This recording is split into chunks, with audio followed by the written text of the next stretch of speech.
DZKI-IRIGA, DXKD Dipolo, DXKS Surigao, DXKP Pagadian, DXKT Davao, at DZRL Bata, RPN Provincial Stations. RPN Radio Philippines Network, Radyo Ronda, DZKI-IRIGA, member kapisanan ng mga broadcaster ng Pilipinas. CNN Philippines Hour sa RPN-DZKI-IRIGA, alas 6 hasta alas 7 ng manggi, Lunes hanggang Biyernes. CNN Philippines Hour.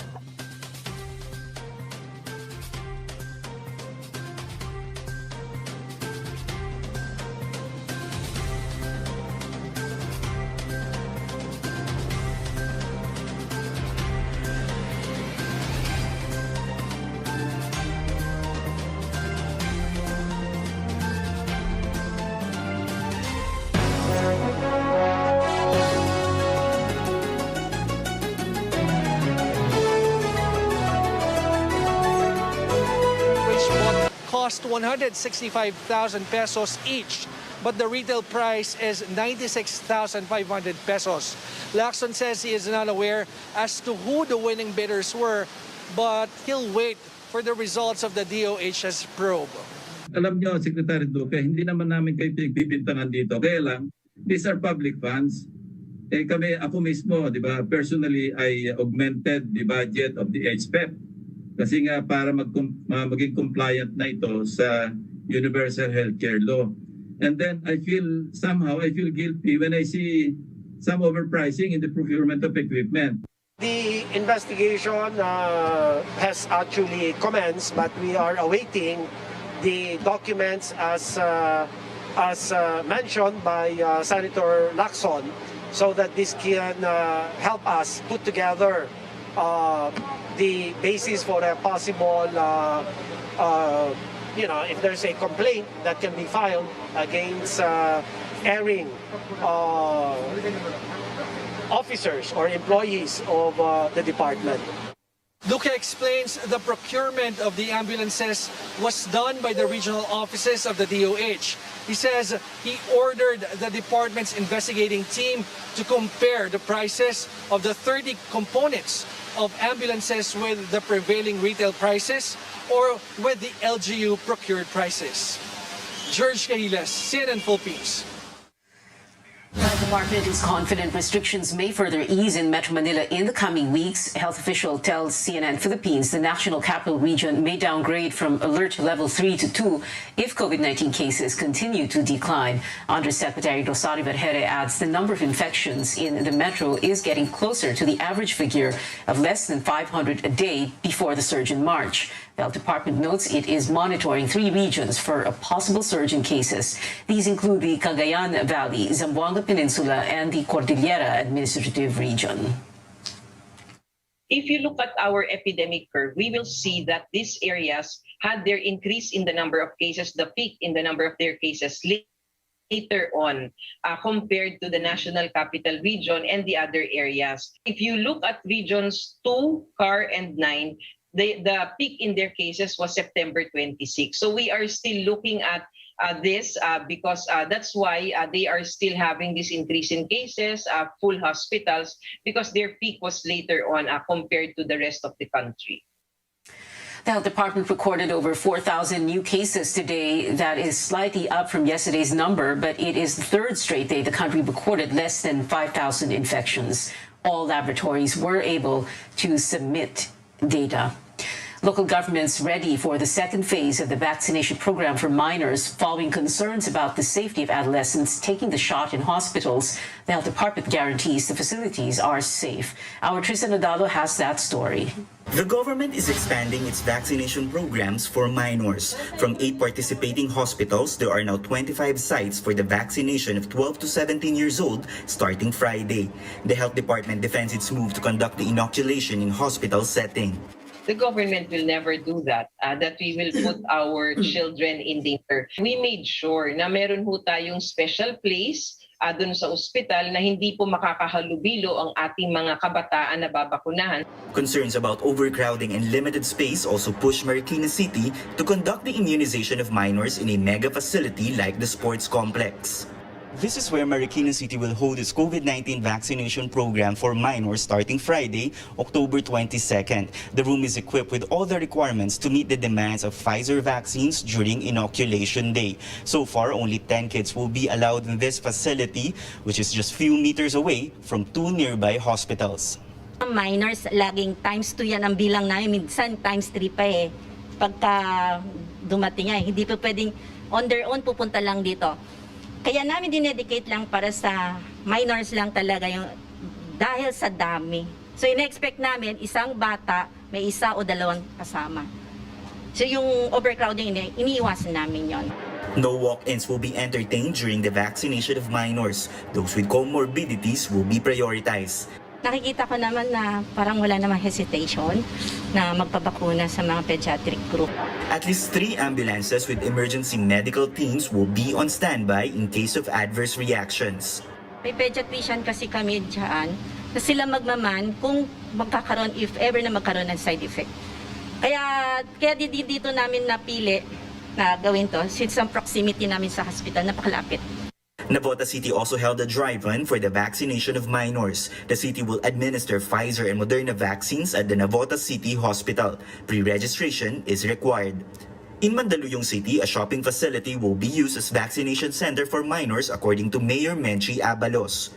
Quezon City will also roll out its immunization drive for minors at Quezon City General Hospital and at St. Luke's Medical Center. The government expects to inoculate over 144,000 youngsters in the second phase of the program. Tristan Odalo, CNN Philippines. The World Health Organization is keeping a close eye on 20 sublineages of the highly infectious Delta COVID-19 variant. Among these, the AY.4.2 first identified in the United Kingdom. Government data show the subtype accounted for 6% of the country's cases in the last week of September, and that the numbers are on an increasing trajectory. Some experts suggest the subtype could be slightly more transmissible than the original Delta variant, but this has yet to be confirmed. They're looking at how it's circulating and how much of it is circulating. They're looking at transmissibility. It's one to watch because we have to continuously keep an eye on how this virus is changing. And it's because we need to understand if our countermeasures, if everything that we are doing, our surveillance activities to detect, our therapeutics to save people's lives, the vaccines to protect people from developing severe disease and dying, continue to work. Health leaders urge the British government to implement tighter restrictions like mandatory face coverings in crowded and enclosed spaces. Experts say cases could surge to 100,000 per day from the current 40,000. But London says there are no plans for contingency measures yet. It adds that for now they will stay vigilant, closely look at data, and ramp up vaccinations. When we come back, how realistic is a 1.5 million daily vaccination target for the Philippines? We take a look at some of the plans for distributing doses with the Regional Health Director of the Cagayan Valley Region, Dr. Rio Magpanday. And officials at a recent budget hearing get an earful of allegations about hidden charges in electricity costs. Keep it here on CNN Philippines.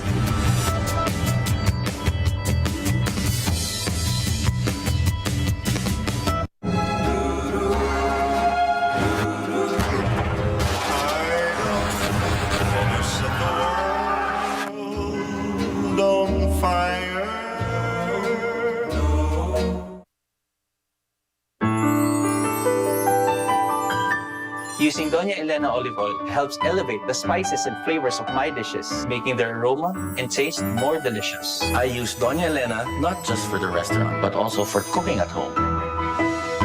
For good quality oil, use it more at home because you are serving your family.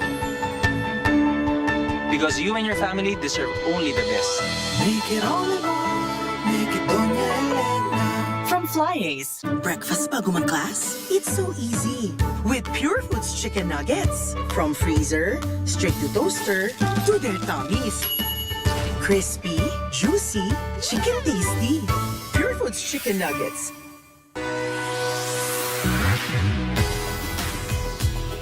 Kabi Kabilang ba kayo sa mga Pilipino na nahihirapan sa mga transaksyon dahil wala o kulang ang mga valid IDs? Huwag nang mag-alala dahil narito na po ang PhilSys, ang identification system ng bawat Pilipino. Meron lamang pong 3 steps para makapagrehistro at makakuha ng PhilID. Para sa Step 1 registration, pumunta lang sa register.philsys.gov.ph para makapag-register sa PhilSys online. Sa pamamagitan ng ID natin, ang bawat Pilipino ay meron ng valid proof of identity. At mas mapapadali na ang ating mga public and private transactions. Kaya ano pang hinihintay nyo? Ayain na sila nanay, tatay at ang buong pamilya. At mag-register na. Ito ang PhilSys, ID natin to.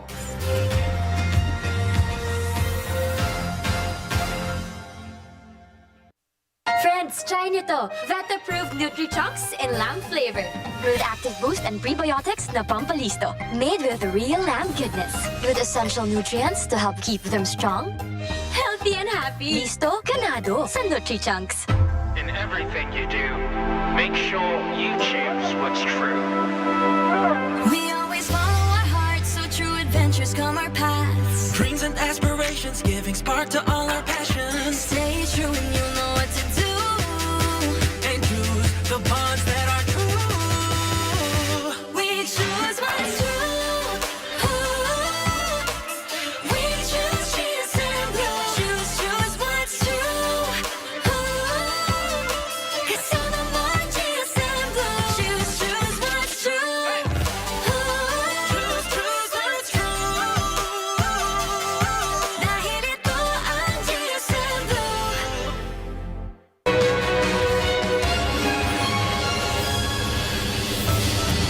Welcome back to Newsnight, where we go above and beyond the headlines. I'm Honteveros. The government recalibrates its COVID-19 vaccination strategy in hopes of a better Christmas and a safe election season next year.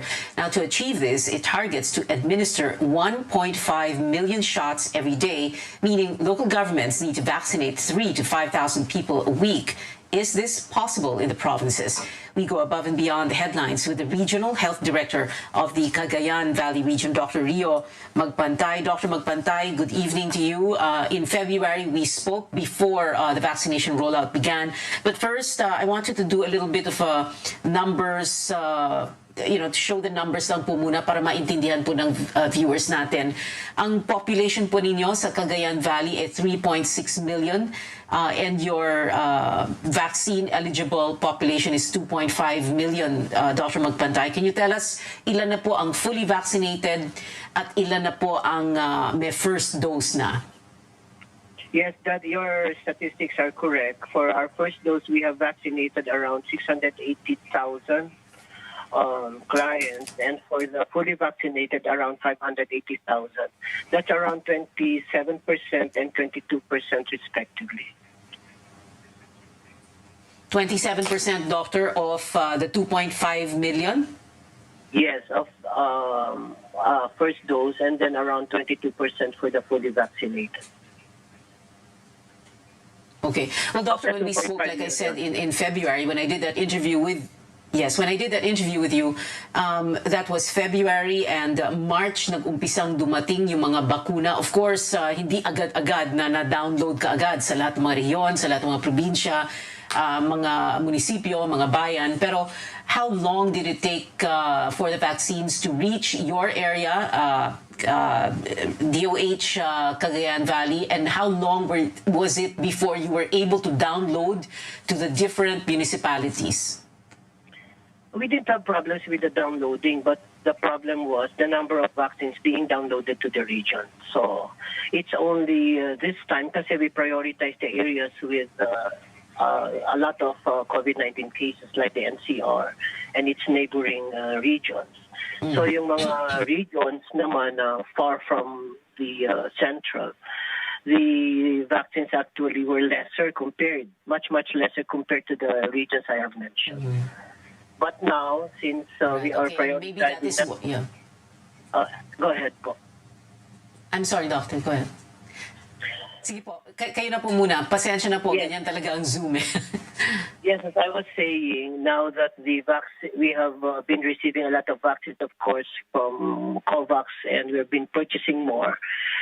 We are now being allocated more vaccines. Kaya ngayon yung kumbaga sa ano ang battle time para makapag-job kami ng mas marami.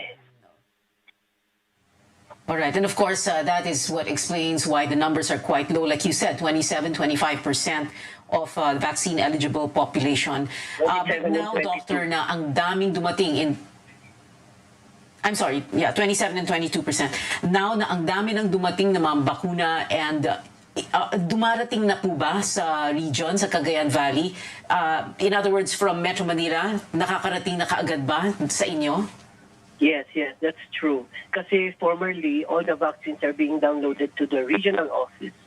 And we distribute the different vaccines to the provinces and even municipalities. Now, it has a different scheme. More vaccines are being downloaded directly to the provinces and even local government units.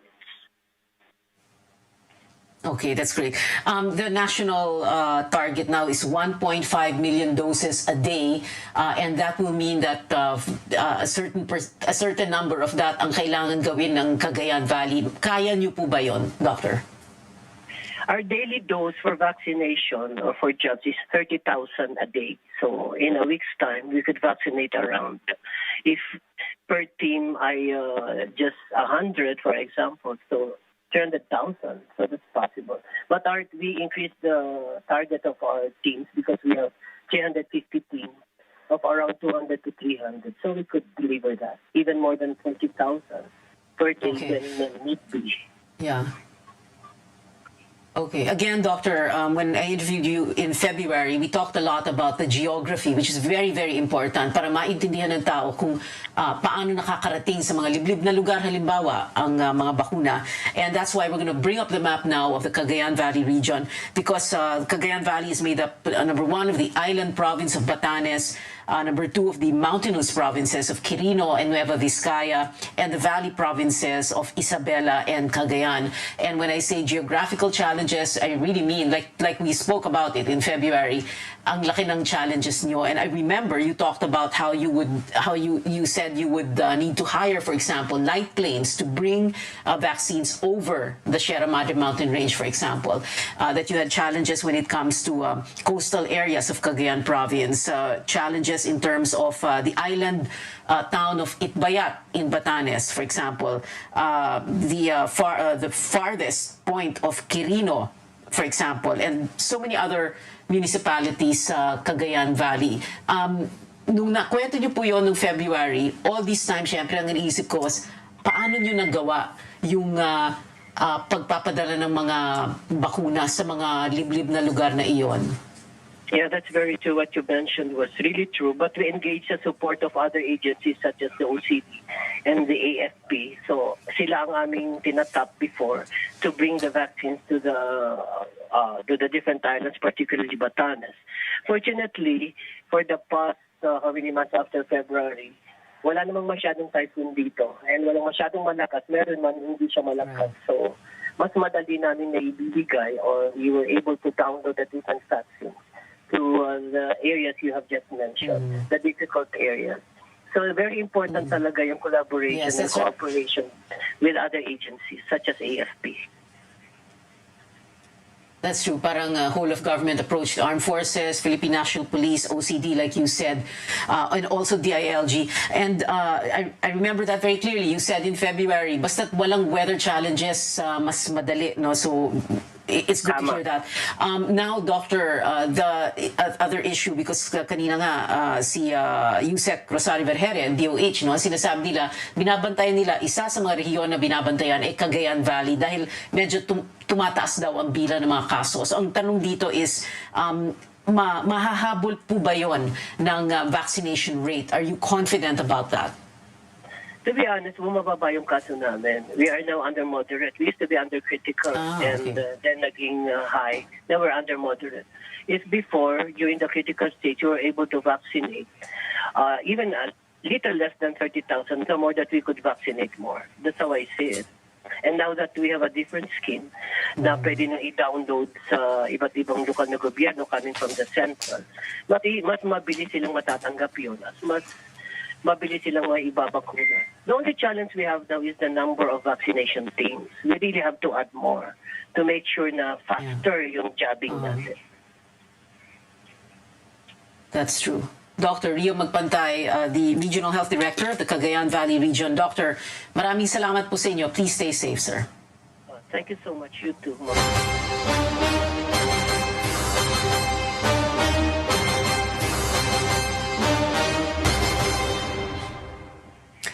The PDP-Laban dispute takes center stage at a Senate hearing on the Energy Department's 2022 budget. Tensions flared after Senator Manny Pacquiao accused his rivals of pushing up electricity prices. Amor Santos has the details. Alam niyo, let's call a spade dito sa hearing na to. This is all political, Senator Pacquiao. Alam naman natin to. Hold on, Senator Pacquiao, Attorney Matibag. This is my committee. And you have no right of calling this hearing a political hearing. This is a budget hearing. The senators are entitled to ask policy questions. You're out of order. You're no longer recognized. Senator Sherwin Gatchalian kicked out the president of the National Transmission Corporation, or Transco, during the budget hearing for its mother agency.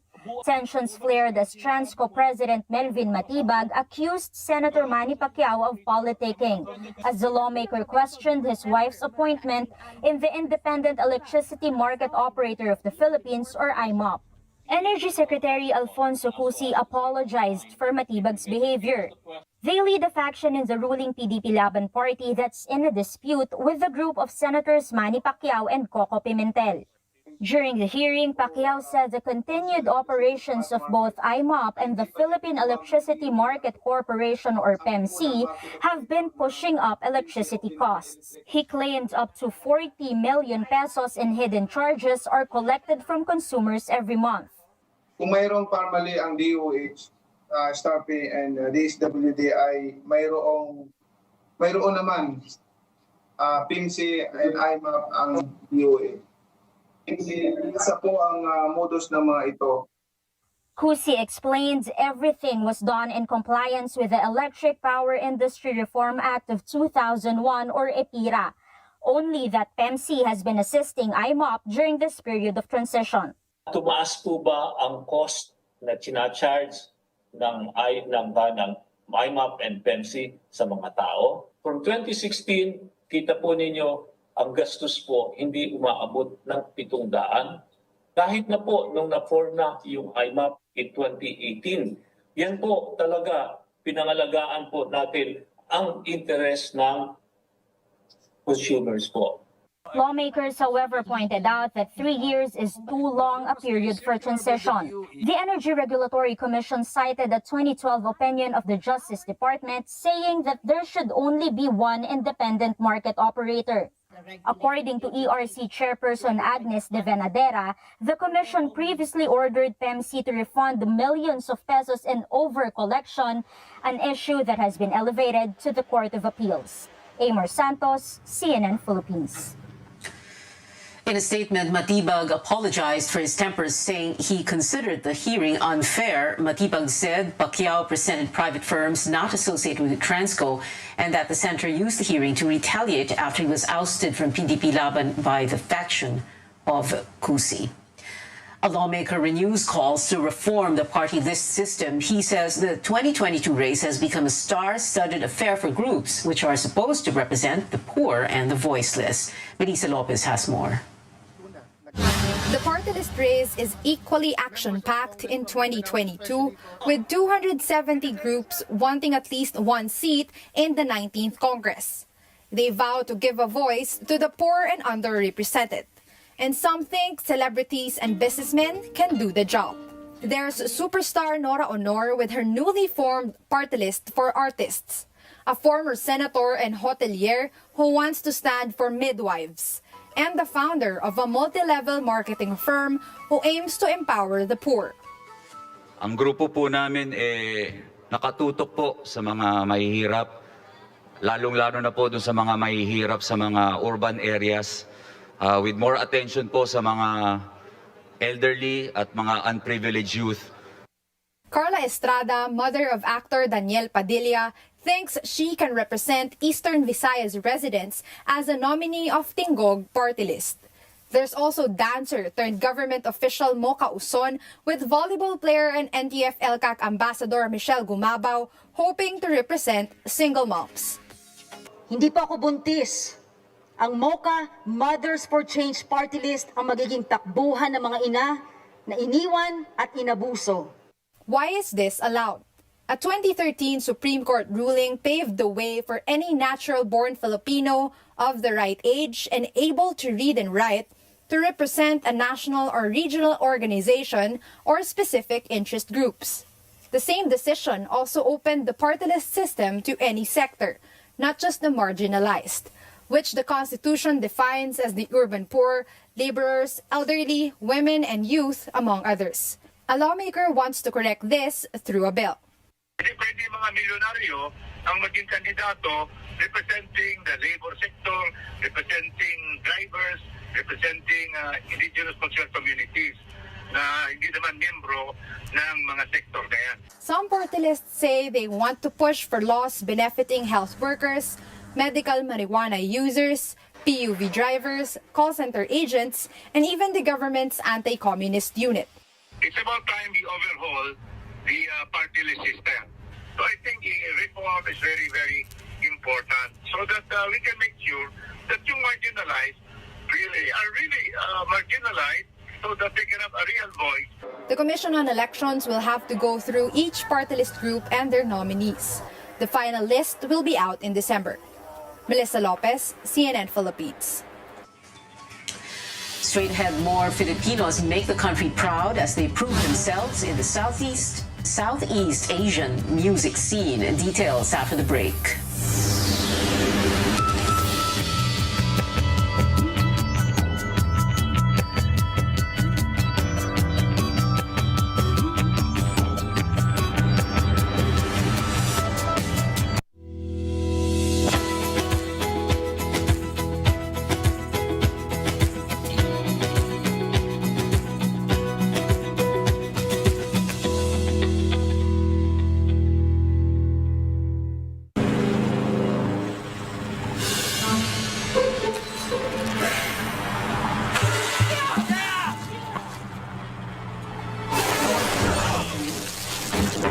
Discovery Plus has arrived in the Philippines. Your new home of larger-than-life entertainment and unforgettable characters is here. Subscribe now at 129 pesos for the first year. Don't miss out. Gumagaan ang inuman pag sandiglay. Hoy, musta? Ako, stressed sa work kaya ini-imagine kong nasa beach ako. Ako, busy sa paglaba at pagluto. Kaya ini-imagine ko, nag-iit-olokin tayo. Ako, ini-imagine ko yung buhay dati. Laging masaya. Kasi miss ko na kayo. Buti na lang, may San Mig Light dito sa tindahan. Pagtapos ng mabigat na araw, mag-inuman with friends and San Mig Light. 100 calories lang, magaan sa tiyan. Ulitin natin to. Ang alin? Mag-imagine? Hindi, mag-inuman. Love is all about time. Di minamadali ang pagpapasarap. Like the love in every Pure Foods ready-to-eat. Slow-cooked and ready in 8 minutes. Para may time ka sa mga mahal mo. Because love takes time. Now more than ever, the internet has become critical, whether it's to learn, to work, to get healthcare. As technology keeps on advancing, the customers keep on changing their needs. We have to be very reliable as far as our customer engagement is concerned. We make sure that our IT infrastructure is very stable in order to serve our customers better. We'll continue to drive digital adoption in the Philippines. We feel quite fortunate that we're able to help and make a difference.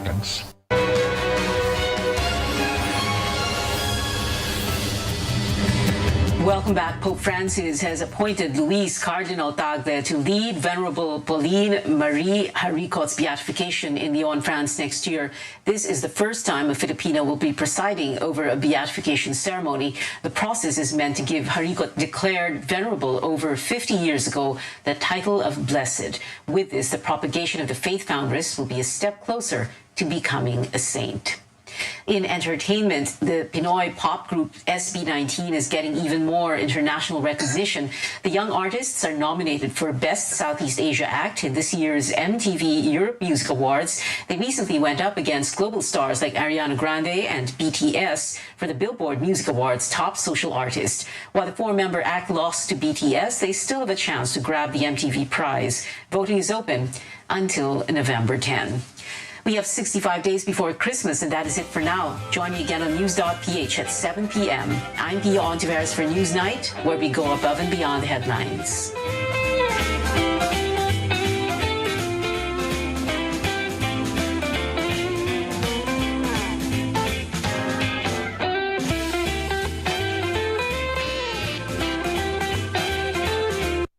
This program is brought to you by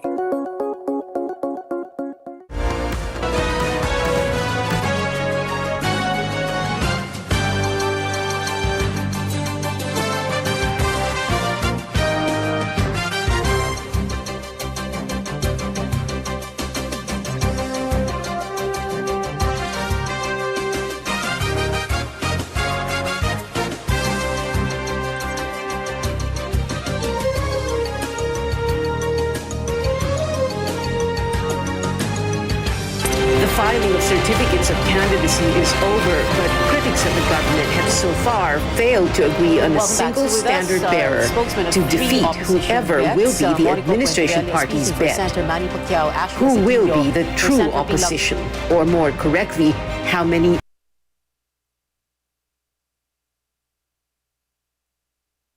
The filing of certificates of candidacy is over, but critics of the government have so far failed to agree on a single standard bearer to defeat whoever will be the administration party's bet. Who will be the true opposition? Or more correctly, how many will there be? Or maybe we should ask, will there be one? This is politics as usual. Good evening, I'm Pia Honteveros. Welcome to your weekly political appointment fix. Our guests, the spokesmen of 3 of the 4 opposition bets in no particular order. Former Congressman Monico Puentevella, political advisor to Senator Manny Pacquiao. He's joining us live via Zoom.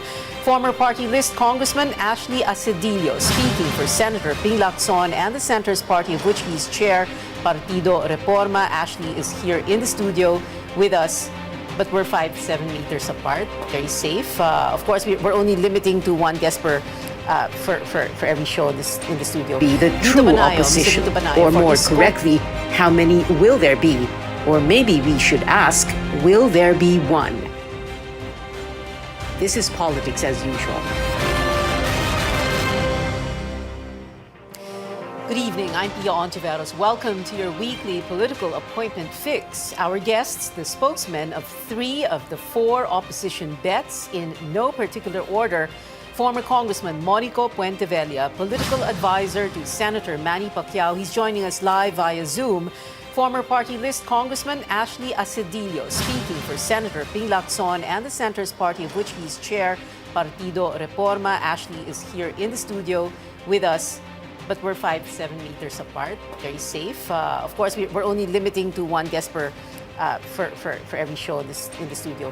Lito Banayo, Mr. Lito Banayo, for Isko Moreno, the one-term mayor of the City of Manila, chair of Acción Democrático, joining us also live via Zoom. And I would have also introduced Attorney Barry Gutierrez, spokesperson for Vice President Leni Robredo, but Barry declined to come on the show, saying pass, and we couldn't get anyone else from the VP's office, including, among others, former Senator Bam Aquino, campaign manager for the Vice President, because they all declined. And all 3 of my guests, Lito Banayo, Monico Puentevella, and Ashley Asedillo, will try to tell us what's going to happen between now and November 15, D-Day, the last day that substitution can happen. But before we go to that discussion, just to illustrate what's going on, to do like parang a virtual tabletop exercise. We have here on the board the President, Vice President, 2 columns, and we're just going to put up these people on the board. So Ping Lacson, of course, running for President here. His running mate, Tito Soto. Isko Moreno, running for President. his running mate, Doc Willie Ong, Manny Pacquiao, running for president, and Lito Atienza, his running mate. And of course, VP Lenny Robredo, even if she has no representative here tonight, and her running mate, Kiko Pangilinan. Here on the board also, just in case, no, because there is that possibility, Sara Duterte could be running for VP or president. We don't know yet, but she has said that she's going to run for mayor of Davao for a third term. Let's see what happens. Her father, Digong Rodrigo Duterte, is still here on the board. Bato de la Rosa, of course, running for president so far, the standard-bearer of PDP Laban. Bongo, running for vice president, so let's put him here in the VP column. And Bongbong Marcos, running for president. All right, so let's go to our guests tonight. And I wanted to begin with this. A main question for everybody. And I wanted to know which one of your principals is going to be the opposition candidate. And of course, we are presupposing that isa lang ang pipiliin. Let's see, no? So let's begin with Ashley Asedillo. Is it going to be your principal? Is it going to be Ping Lacson who will be the opposition candidate? Well, yet to be fair to the other candidates, no? My principal, Senator Lacson, has always been an independent, and he will continue to do so even if he's running for president. And he has never claimed to be a member of the opposition, nor will he claim just for purposes of running for president. So he will continue to, well, for lack of a term, no, people will call it a middle ground or a third force, but suffice it to say, he will continue to be the independent candidate that he has been Middle ever ground, since. third force, and Third that force, was a yeah. term that we used back in the 98 elections. Ano. But it's a little bit more in tune with the opposition. No? And that's why, ginugrupo kayong apat di ba, as the opposition candidate. So what are you saying? So whether or not there is an agreement among the four, Ping Lacson will run for president. Doesn't matter what happens. Well, as far as Senator Lacson and Senator Soto are concerned, these unification talks are over. He wrote fini to that discussion already after the second failed meeting with the camp of the Vice President. Ito yung second failed meeting, yung meron daw siyang may hand gesture daw si Frank Drilon. Ganun ba yun? That's correct. correct. That's the one. Although I cannot comment on that meeting because I wasn't there, so I'm not privy really to what happened. But I'm sticking by the statement of Senator Lacson on what really happened and what he thought was, were these ongoing discussions all about. All right. Let's go to Lito Banayo, who's representing Mayor Isko Moreno or Yorme. Sir Lito, is Yorme, is Isko Moreno going to be the opposition candidate? Or, like Ashley was saying, whatever happens, Isko is going to run for president? Well, unang-una, Pia, ang problema nasa ating political system. Wala talagang defined political parties, whether you're administration or opposition. That is the flaw in the 1987 Constitution. No? Kanya, over the years, we've had so many candidates running for president. There was a time, 8 yata, 7, ngayon parang 6, I don't know. No? Kasi nga, hindi defined, hindi pareho ng sa ibang bansa na merong Republican, Democrat, so kung sino yung party in power, opposition yung kabila. So at the end of the day, what we have are candidates who represent themselves as political personalities and their advocacies, which may neither be opposition or administration. Mapwera na lang siyempre yung administration itself na dapat nilang depensahan yung patakaran o yung policies ng present administration. But everybody else has have their own advocacies, have their own platforms, and have their own political personalities heading the pack, whether as president or vice president. Yeah. So that inherent flaw that, unfortunately, or fortunately for many different political personalities, we never have ever corrected, Sir Lito. How is that going to play into the decision of Isko Moreno?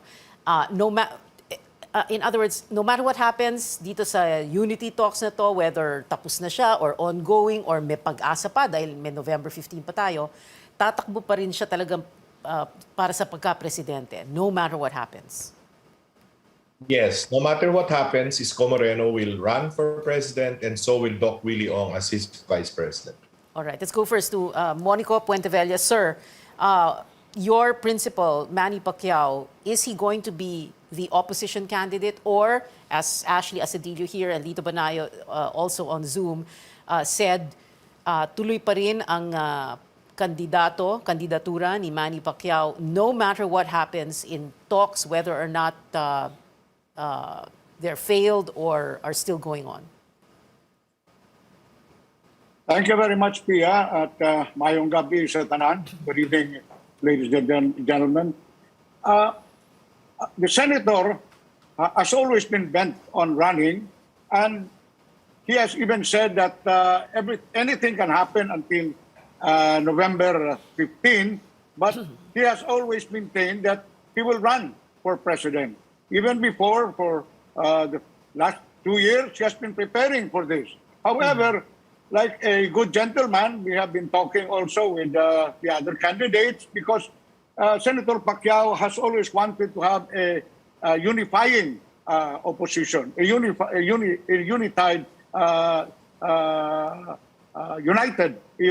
opposition. And anything, we still have a month to go, but the senator will run for president, come what may, because he knows what he wants, and he has always been prepared for this.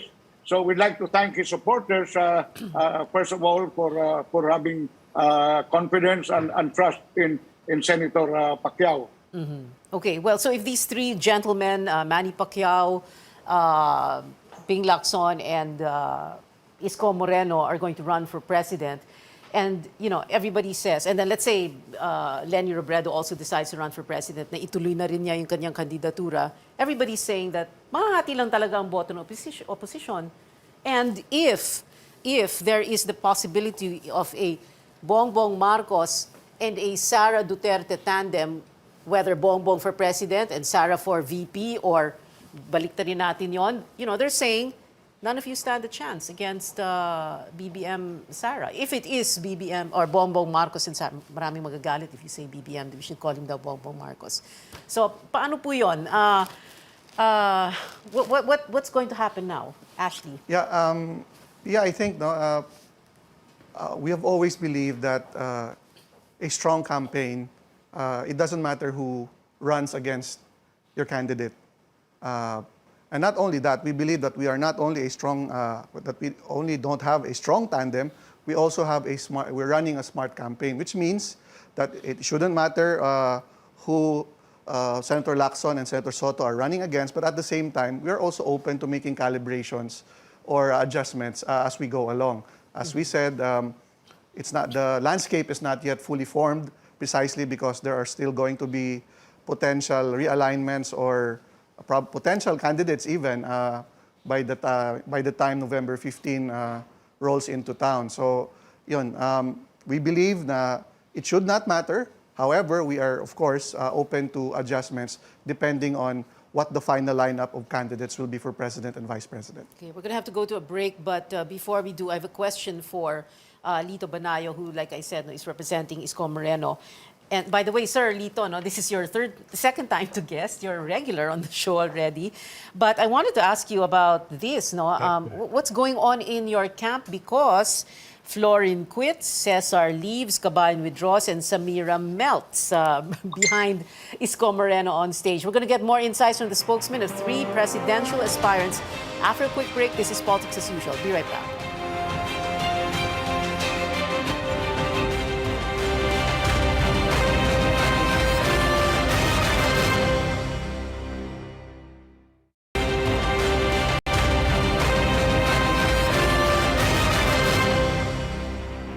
Welcome back. Still with us, spokesman of three opposition bets, Monico Puentevella speaking for Senator Manny Pacquiao, Ashley Asadillo for Senator Ping Lacson, and Lito Banayo for Isko Moreno. Sir Lito Banayo, can you respond to that question very briefly, and then let's talk about the BBM Sara BBM tandem, possible tandem. Lito Banayo, sir. Well, si Cesar Chavez was the chief of staff of the mayor of the city of Manila. Pagkatapos, he was offered a very good job as, I think, vice president of Manila Broadcasting Corporation. election. No? So, syempre, hindi naman para harangan mo yung career growth ng tao. No? So, nung nagpaalam siya kay Mayor Isko, at kaharap din naman ako nung nag-usap na gano'n, so sinabi namin, good luck, it's a good career move. No? Okay. Yun lang kay Kabayan, he had personal reasons which he divulged only to Mayor Isko. So I'm not privy to what personal reasons those are, but we respect his withdrawal from the senatorial race, but not his withdrawal as membership of Acción Democrático. Okay, all right. Well, of course, in spite of the fact that you give all those explanations, alam niyo naman po talaga dito sa Pilipinas, ang politika, ang daming intrigero at intrigera. So, hindi namamatay ang intriga. But anyway, briefly also, Sir Lito, no, what's going to happen if we do have a BBM Sara or Sara BBM candidacy? You know, everybody's saying, you know, you're all, wala na, tapos na kayo lahat. Well, para sa amin, bahala na sila. No? Kung gusto nila magsama, gusto nilang kumandidato si BBM o gusto kumandidato ni Sara Duterte, no? That's their privilege and that's their right. No? Kung gusto ni Ferdinand Marcos Jr., well, he's already a candidate for president. Yes, okay lang. No? So, laban-laban na lamang. Yeah, okay. Matira matibay. Yep. All right. And I'm sure ganun din ang sasabihin ni Sir Monico. Hindi po ba? Bahala sila kung gusto nilang tumakbo. Ganun. You know, Pia and gentlemen, when Senator Pacquiao filed his candidacy, he already knows what to expect. He knows the direction, and he has decided to run for it. You know, no matter who are running, it does not matter because he is running on his strength, on his platform.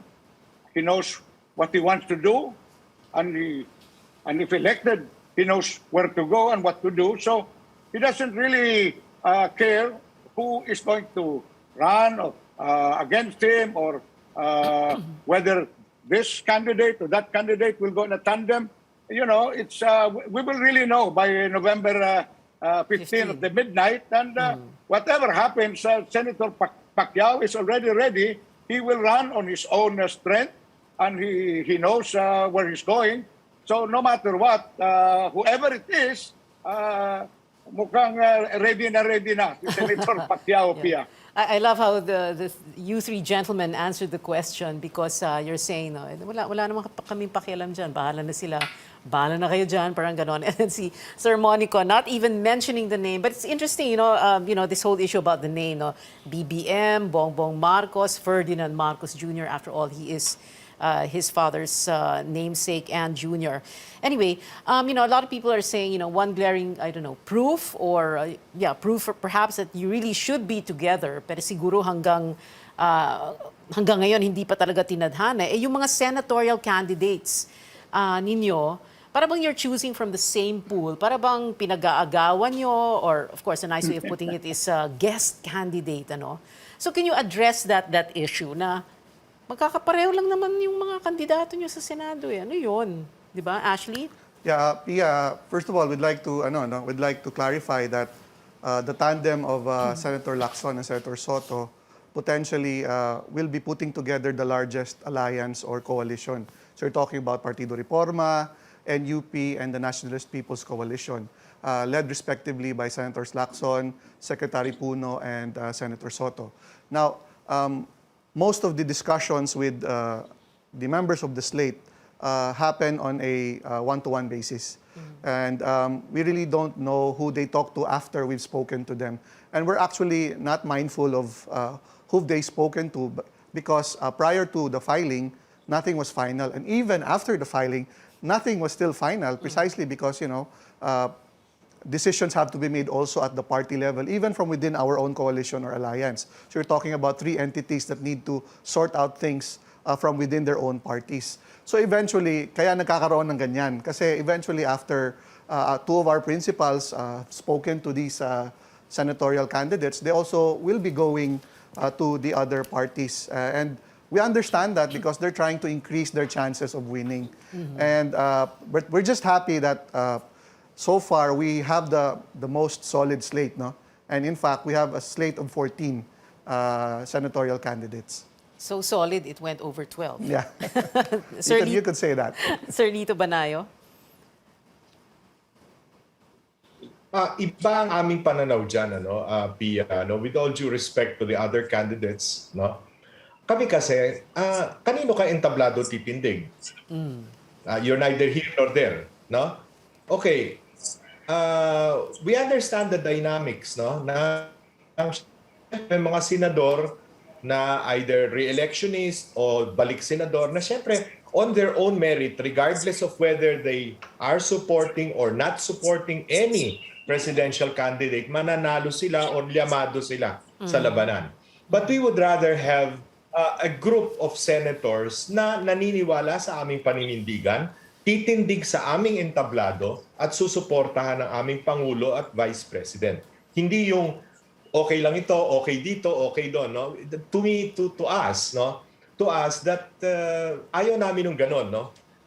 Hindi pareho nung nangyari noong 2016. Halimbawa, si Grace po had 12 candidates for senator, pero nung nakikita nilang lamang na si Duterte, yung mga iba niyang kasamahang senador, mapuwera siguro si Isko Moreno, iniwan na siya. Nagpunta na sa kung kani-kaninong entablado. Hindi yata tama yung ganong klaseng kultura sa politika.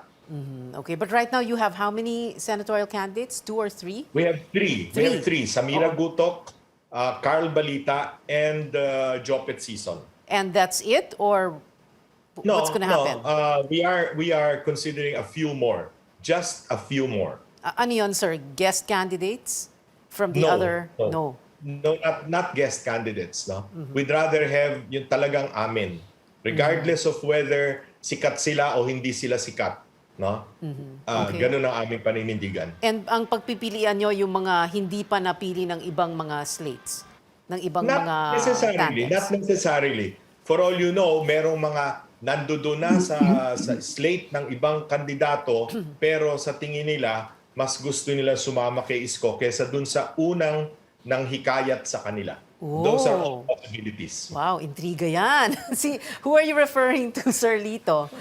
No names, please. No names. Well, how many? How many are we talking about? And from which camp? Is it from Manny Pacquiao? O nagre-react na si Sir Monico? Is it from Pings? Alam mo, Pia, hindi importante yung 12. Hindi importante yung 12, 14, 15 ang yung senatorial candidates, no? Kasi ang boto ng tao sa senador, hiwalay sa boto niya sa presidente at vice-presidente. In the same way, na yung bumoboto sa isang governor o city mayor, kursunada niya yon, miski na dynasty yung mayor na yon, pero pagdating sa presidente, vice-presidente, may sarili siyang kursunadang binoboto. I've learned that through several presidential campaigns. Okay. Sir Monico, what about you? What do you think? With all due respect to our other friends tonight on your show, Pia, you know, our group of Senator Pacquiao with Vito Atienza as Vice President, you can call our group May Pinagsamahan. You see, si Senator Pacquiao has been blessed to be in Congress for some time and also in the Senate. So yung mga kaibigan niya, close to him that he has befriended all through these years, ang sinama namin. And, you know, I have to also say that if you talk about diversity or diverse company, kami ang bigla na binigay namin ang lineup even with Nery Colmenares. While the other groups are still deciding and arguing and debating, kami kinuha namin kagad ang isang labor leader at of course ang ating kagalang-galang na Congressman Nery Colmenares na pinag-arguhan doon sa ibang partido. You see, manotice mo maski pag-filing, ang unang nag-file kagad is Senator Pacquiao. And that is designed to some people, some analysts, of being decisive, which is a factor for leaders. You know, are you decided right away or hanggang November 15 ka pa, magsasubstitute, Or are you going to file up to the last October 8 filing, or decided ka na? That's why to some people, analysts, the leadership factor would be decisiveness. Are you decided? Laban ka ba? Or ganon. So kung decided ka, laban. That is one trait of a good leader. No matter what, decided ka ba? Laban. Oh, don't look at your enemies or your opponents or your other adversaries. If you're decided and you think you can do good for the Filipino people, go ahead, file. Okay. That's why the tandem of Lito Atienza and Senator Pacquiao are good because they both have been in Senate. They are in Congress for a while. Yeah, pampagulo talaga yung substitution. You know, we only have a minute left. I wasn't able to go to a break anymore. The discussion was so interesting. So the final question, and you're going to have to put everything in here. Laban talaga. Will sorry, not that one. No. Will you ever get together, or you just want to keep the entire country in suspended animation until November 15? And what is your fearless forecast for November 15? Let's begin first with Sir Monico Puentevella. Sir. I would like to put the televiewers, our good audience, to think of this. Sa Mindanao, 14.5 million voters. That is the turf of Sara and Senator Pacquiao. In the Visayas, another 14.5 million voters, a total of about 29 million or 30. Pacquiao is the only genuine Bisaya from Cebu and from Jensan. So you can already analyze why Pacquiao is hell-bent on running. Sa Luzon, you have about 30 million voters. Pag-awayan yan ng 5 o 6. If Sara runs, that will be 6 who will fight it over in Luzon. Kung 5 lang, sila. So you have to analyze that. That's why Pacquiao is really determined to run because he has already studied. And you have to understand, with all due respect to the watchers, 5 million voters are A and B, Section A and B of our population. CDE is 60 million people. That is where we are prioritizing. Right. Aside from, everywhere we're going to ask for vote, but yan ang facts of the case. Okay, nag-overtime na tayo sa laban. Sir Lito Banayo, your brief final word, sir.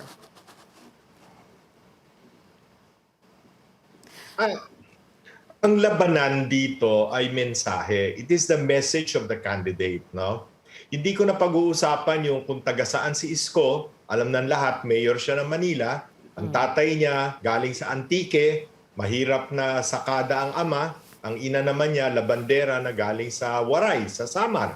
Pero hindi yun ang importante. Ang importante, lumalaban siya at lumalaban ang kanyang mga kasama, katulad ni Dr. Willie Ong, sa pananaw na meron silang mga solusyon para sa mga problema ng ating bansa at ng tao. Mga solusyon na napakita naman ni Mayor Isko sa Manila sa loob lamang ng 2 taong singkad. At yung mga pinakita niya sa Maynila, kaya namang i-replicate, kayang i-escalate towards the entire nation in order to help our people in this time of the most extreme crisis that we have had since World War II. So it is the message. It is how we're going to present our platform. It is how credible our candidates are in being able to tell our people that they will implement this if they are given the trust of the people. All right, thank you, Sir Lito Banayo. Ashley Asidilio? Yeah, as to your point kanina, well, it was never an intention of the Senator Soto and Senator Lacson to keep the nation in suspense. No? As early as July, they've made known their plans of running together as a tandem. And in fact, they were the first to declare in September that they were running for president and for vice president. They've always told our people, they've been very clear that sila ang merong kakayanan, karanasan at katapatan. And this is important in the kind of problems that the next president will be facing come 2022. And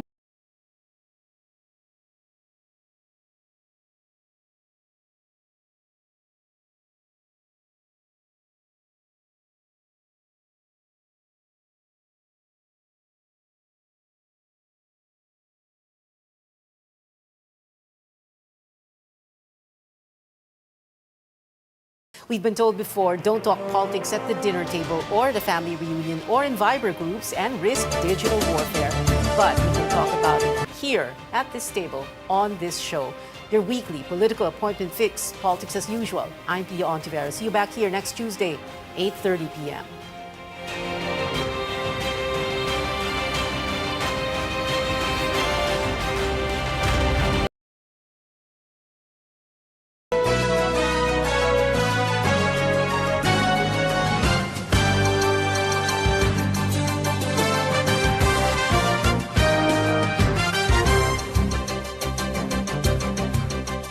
Ako po, si April Ardales, kang Arimbay, Legazpi City.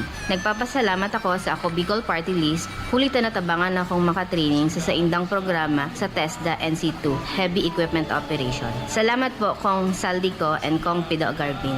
Dios mabalos, Ako Bicol Party List. Ako Bicol Party List, katabang na, kasurug pa. Isa po sa mga natulungan ng Kidney Care. Ma'am, pangalan po natin at taga saan po tayo? Ako si Winnie Di Mayuga. Ako ay 58 years old. Ako talaga ay napakahilig sa maalat. Lahat ng kinakain ko, gusto ko talaga maalat. Ako'y nakaramdam ng kakaibang pakiramdam, kaya ako'y nagpa-check up sa doktor. Ay nagpa-request sa laboratory ng creatinine ko, pa-check upan ko daw. Ay naku po, pagkataas, above normal Ngayon, ako muna yung nag-pray kay Lord. Ay itong si Lord, napakabuti. Nagpadala siya ng tao sa akin na nag-aalok nitong Kidney Care. Ay agad-agad ay aking sinubukan ito. Ngayon, nung isang buwan, ay napakagaling ng Kidney Care na ay normal na ang aking creatinine Salamat din sa Kidney Care. Ang Kidney Care ay mabibili sa Mercury Drugstore at mga suking butika. Ako si Peachy Cardinho. May malimit ako magka-UTI hanggang sa sinabi ng doktor na meron akong kidney stone. I tried everything, umiwas sa maalat ng pagkain. May nakapagsabi sa akin about Kidney Care, kaya sinubukan kong uminom regularly. Pag inom ko ng Kidney Care, malaking tulong kasi naging regular and normal na yung pag-ihi ko. Nawala na ng sakit ng balakang ko at ang UTI ko nawala na rin. Kaya salamat sa Kidney Care. Mabibili sa Mercury Drugstore. Ang Kidney Care hindi gamot at hindi dapat gamiting panggamot sa anumang uri ng sakit. Let's be the solution plus sa COVID-19. B. Bawal walang mask at face shield. I. Isanitize ang kamay at iwasan ang kulob na lugar. D. Dumistansya ng 1 metro at limitahan ang pisikal na interaksyon sa iba. A. Alamin ang tamang impormasyon. Plus, suportahan ang FDA-approved na bakuna. BIDA Plus. Bida Solusyon Plus sa COVID-19. Lolo, Lola, 1 taon na tayong nahiwalay dahil sa quarantine. Miss na po namin kayo at inyong masasarap na luto at pag-aalaga. May bakuna na raw po sa COVID-19. Kunin niyo po ha. Kapag nabakunahan na ang lahat, makakapiling na muli namin kayo. Ingat po. Kung ikaw ay edad 60 pataas o may iba pang karamdaman, magparehistro na para sa Res Bakuna kontra COVID-19.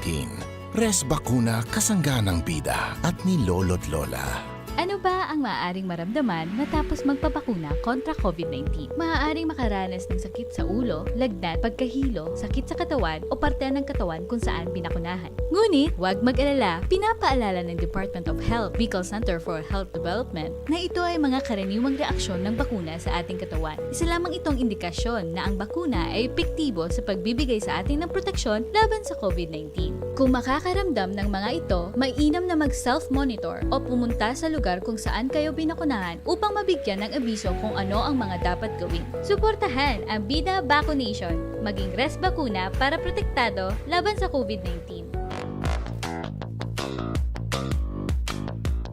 Nanlalabo na ba ang inyong mga paningin? O kailangan mo ng proteksyon laban sa radiation? Ano pa ang hinihintay nyo? Pumunta na sa The Vintage Optical.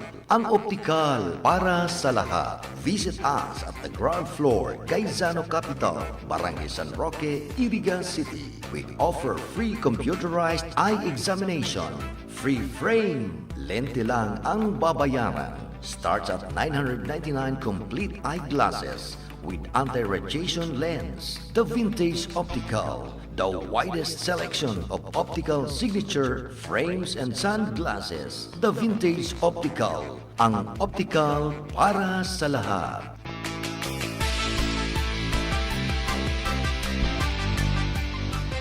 Dumating na ang Res Bakuna kasangga laban sa COVID-19. At dahil ang dating nito ay by batches din ang babakunahan. Sa Priority A na grupo, una na ang ating health frontliners. Susunod ang mga mahal nating seniors. Pagkatapos ay mga taong may ibang karamdaman, mga frontliner na non-medical. At susunod ang mga kapuspalad. Mag-abang lamang dahil may priority groups B and C pa. Patuloy nating suportahan ang Res Bakuna at maging bahagi tayo ng Bida Vaccination. Maakyat nga itong tore na to. Pwede kong ibenta ang makukuha kong bakal. Hep! Alam mo ba na delikado ang gagawin mo? Maaari kang makuryente at mamatay. Mamamatay? Ganun katindi? Oo, maliban dyan, ang pagnanakaw, pagbibenta o pagbili ng anumang bahagi nito ay bawal sa ilalim ng Republic Act 7832 o Anti-Pilferage Act. Maaari kang makulong at magmulta kapag nakakita ng ganitong gawain. I-report agad sa 0917-847-6427 o 0918-847-6427. Isang paalala mula sa NGC. Mari, ang dami naman mga tuyong dahon dito sa ilalim ng tore. Mabuti sigurong magsiga tayo para matanggal ng mga to. Hep! Mga misis, mapanganib ang inyong gagawin. Ang makapal na usok na dulot ng pagsisiga, malapit o sa ilalim ng mga linya ng kuryente ay maaaring maging sanhi ng malawakang brownout. Naku, perwisyo yun sa ating lahat. Buti na lang hindi tayo nagsiga, Mare. Salamat, Linoy. Kapag nakakita ng ganitong gawain, i-report agad sa 0917-847-6427 o 0918-847-6427. Isang paalala mula sa NGCP. CNN Philippines Hour sa RPN-DZKI-IRIGA alas 6 hasta alas 7 ng manggi, Lunes hanggang Biyernes. CNN Philippines Hour.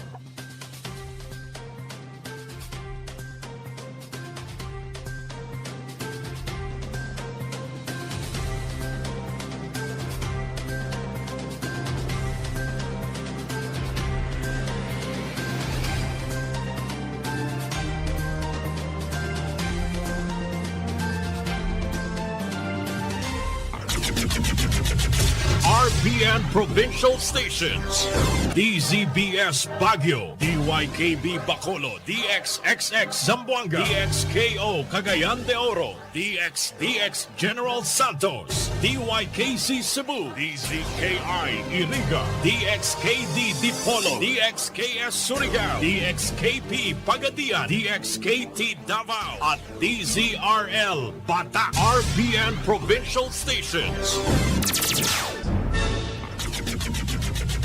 RPN Provincial Stations, DZBS Baguio, DYKB Bacolod, DXXX Zamboanga, DXKO Cagayan de Oro, DXDX General Santos, DYKC Cebu, DZKI-IRIGA, DXKD Dipolo, DXKS Surigao, DXKP Pagadian, DXKT Davao, at DZRL Batak. RPN Provincial Stations. RPN Radio Philippines Network, Radyo Ronda, DZKI-IRIGA, member kapisanan ng mga broadcaster ng Pilipinas.